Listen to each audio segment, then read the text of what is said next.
Today I effed up by mixing up the dates. My wife and I had tickets to Taylor Swift's Eras Tour. This happened earlier tonight. Backstory, my wife loves Taylor Swift. We actually had one of our first dates at a Taylor Swift concert. She was so excited when the Eras Tour was announced because she had missed Taylor's last tour, and hadn't seen her perform live since 2015. We were fortunate enough to get into the verified fan pre-sale because I've purchased many of Taylor's albums on vinyl for my wife as gifts. As some of you may have heard, the pre-sale was a mess and we did not successfully get tickets, looking for tonight, 7/29. We again were fortunate to get a second chance at purchasing tickets due to TM trying to save face. This time around Ticketmaster didn't allow you to choose specific tickets, just the price range you were comfortable with, and they would choose the seats for you within a day or so. We successfully got tickets this time. She was so pumped. We have been talking about it for weeks. She spent the previous day getting her outfit decided. We got a babysitter. I got someone to cover me at work. We drove an hour, got there an hour early, paid $60 for parking, walked 3 to 4 miles to get to the stadium, waited in lines, got through security, got the tickets out. They don't scan, try to sort out why, and find out they were for yesterday. I tried talking to several staff about our predicament to no avail. Of course, they're completely sold out. Only option would have been to buy $1,000 tickets off of the secondary market. So now she won't talk to me, understandably. I'm in the doghouse, and have no idea how I'm going to get out. After a long, quiet, car ride home and a long night on the couch, I reflected on what I had done. The upset was palpable and I knew there was very little I'd be able to do to make things right. Flowers? Not even close. A bracelet? She'd never want to wear it for the risk of being reminded of this horrible night. I thought about buying tickets to a future concert. Only thing is the last US show is this weekend in LA, and they're super fucking expensive. After that Taylor is heading internationally for the next year. This did however make me realize that whatever the cost, I should consider it. Having to live with this for however long she'd decide to keep me around felt like a certain hell. So I started doing the math. Would it make sense to plan a trip to Paris next year and see her perform there? How about a quicker trip to Mexico City? After analysis, most of her tickets were coming out to about the same on the secondary market, $1,000 per ticket. This sort of narrowed it down. I should just buy tickets for this weekend in LA. I'd rather have her experience the show earlier than later and leave less room for other mistakes/interruptions anyways. I called her best friend that lives in LA and let her in on my mistake.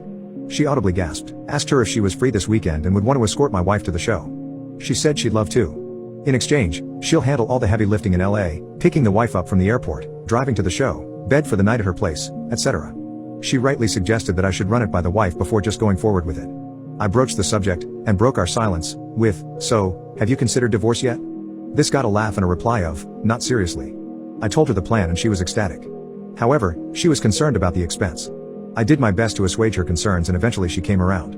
I headed over to Southwest and StubHub, triple-checked the dates, purchased concert tickets for Saturday and plane flights from San Francisco to Los Angeles.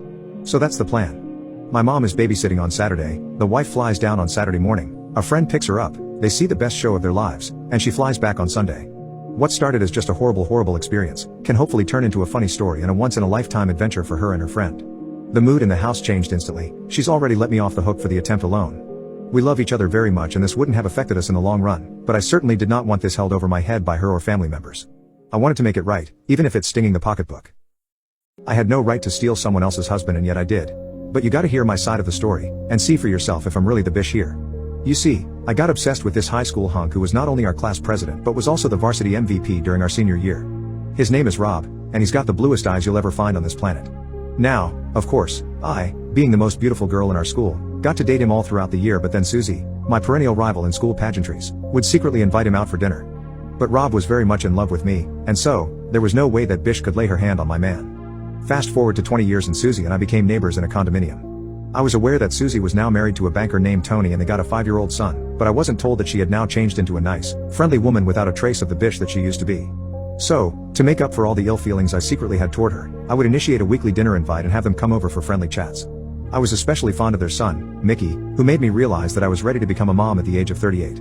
Now, Rob and Tony hit it off like they'd been friends for more than a lifetime. They shared the same passion for basketball, they both liked MMA, which I secretly detested, and they were both into bodybuilding. Soon, we would go out on double dates and road trips and go fishing, and it made me wonder how the heck I ended up spending my midlife with Susie. One time, during a picnic, Mickey spilled milk over himself, but because Susie was in the middle of a phone call, I volunteered to bring the child to the public washroom to tidy him up. I was surprised that Tony was right behind me and told me he would take care of Mickey, but I insisted.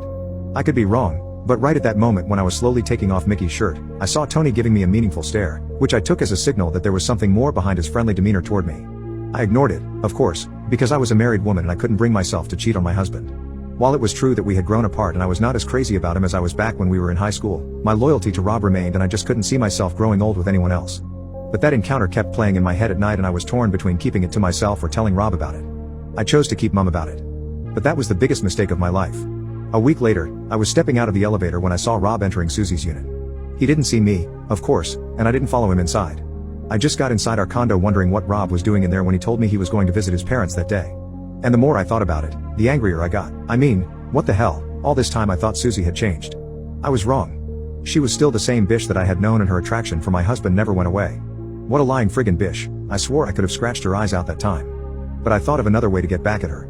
Hurting her physically would be satisfying, but hurting her emotionally would be even better. I knew exactly what I had to do. And so, 3 days later, I called Tony in his office to meet me at a nearby hotel. He asked what was wrong. I made up a story about Rob and me and pretended that I needed his help. He quickly agreed and met me an hour later. But he couldn't find me in the lobby when he arrived at the hotel. Of course, I wasn't in the lobby. I asked him to come up to my room where I had already changed into black lingerie with nothing else under. When he came in, I quickly grabbed his face and kissed him on the lips. But I could see that he was extremely shocked by the way he tried to push me off. I persisted and soon, he gave in, and we ended up making love. When I woke up, Tony was already gone. I went home that evening feeling like a champion wearing a title belt around my waist. Rob and Susie thought they could beat me, but they didn't know who they were messing with. But I wasn't just gonna leave things as they were. Of course, I was going in for a complete kill. I plotted that evening how I would break the news to Susie for maximum effect. 2 weeks later, I dropped by Susie's condo after Rob and Tony were already gone. Susie greeted me with a warm hug and made me some citrus juice that I wanted to spit on her face. Mickey ran toward me with his tiny arms in the air, but I looked the other way because I could not hold him in my arms while I was about to break his mother's heart. I waited for Susie to put Mickey to sleep in his room before I pulled her to the sofa and sat her down. She thought I wanted to talk about some business ideas that I had been planning for months, but I bluntly told her that I slept with Tony last night. You should see the way she froze. Man, that was really one for the book. I felt so good when she broke down and cried, like yeah, she should have known what I would feel when she started an affair with Rob. The problem with this woman was that she had this whole victim thing going on, and she had a knack for making everyone feel like they were the bad guys even though she knew exactly what she did. So, I couldn't keep myself from lashing out at her, and of course, I had to mention the gall she had for stealing Rob from me. And she was like, what the hell was I talking about? She swore on the life of her child that she and Rob were not having an affair. But no woman would ever admit to stealing someone else's husband, right? And then, I went on rambling about how I saw my husband getting into her condo one time when he was supposed to be visiting his parents, but she insisted she had never been alone with Rob, and that it was Tony who hung out with Rob the time when she went for a medical checkup with Mickey. Tony told her that Rob was coming over because they were going to watch the championship fight on cable TV. My eyes got stuck on Susie like I just got hit by an asteroid or something bigger. So, Rob went in there to see Tony. And then I remembered Tony asking me for my schedule that day we made love in the hotel room. I told him that I had Zumba sessions every Monday night and I also do my grocery every Saturday afternoon. Susie then mentioned that Tony doesn't work on Saturdays but lately, he had been going out on Saturday afternoons. And he also had to work overtime last Monday night, which according to Susie was unusual because Tony never had to do overtime in the entire 10 years of his career. For some reason, I started getting cold flashes across my chest. I knew something was wrong and it didn't involve Susie anymore. And then I remembered that it was a Saturday afternoon. Susie and I stared at each other and we both knew then what could be going on that time. An hour later, we were waiting by the lobby of a hotel located by the GPS tracker that Susie had previously set up on Tony's phone. Soon, the elevator opened and Rob and Tony came out with their lips locked and their hands running all over each other. I was shocked, like I never thought my husband who was head over heels for me for the longest time, would eventually be attracted to the same sex. I broke into tears when I heard Susie sobbing by my side, and that was when Rob and Tony discovered we were there. It's been a year since the incident happened. Both Susie and I filed for a divorce from our husbands and they moved in together in another city. I also moved to another state to forget the nightmare, but sadly, my friendship with Susie ended for good because she couldn't forgive me for sleeping with Tony. I know I'm not exactly faultless here, and yes, maybe I was the real bitch compared to Susie, but in my eyes, Rob and Tony would forever be the biggest assholes in this story. I found an old camera in our attic. The photos on it changed the way I see my family. I've lived in the same old house my entire life. You'd think after 2 decades, you'd know all its secrets. Boy, was I wrong. Last week, I decided to finally explore our attic. Parents always joked it was just old junk, but I thought I might find something cool or nostalgic. The attic was always a mess. Old Christmas decorations, clothes that smelled like another era, faded letters, and forgotten toys. But, tucked away in one corner was this box that caught my eye. Inside was an old school film camera. Now, the weird thing? There was still a film roll in it.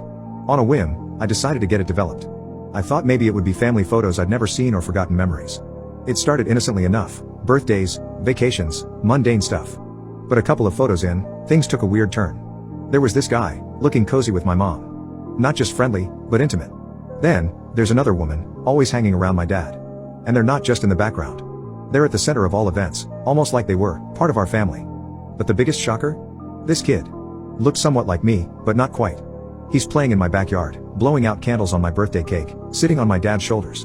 And the surroundings are undeniably our home. Everything's familiar, except for these strangers who seem to have taken our place. I was stunned. Was this some kind of parallel universe captured on film? Or was my family keeping some deep, dark secret? I needed answers.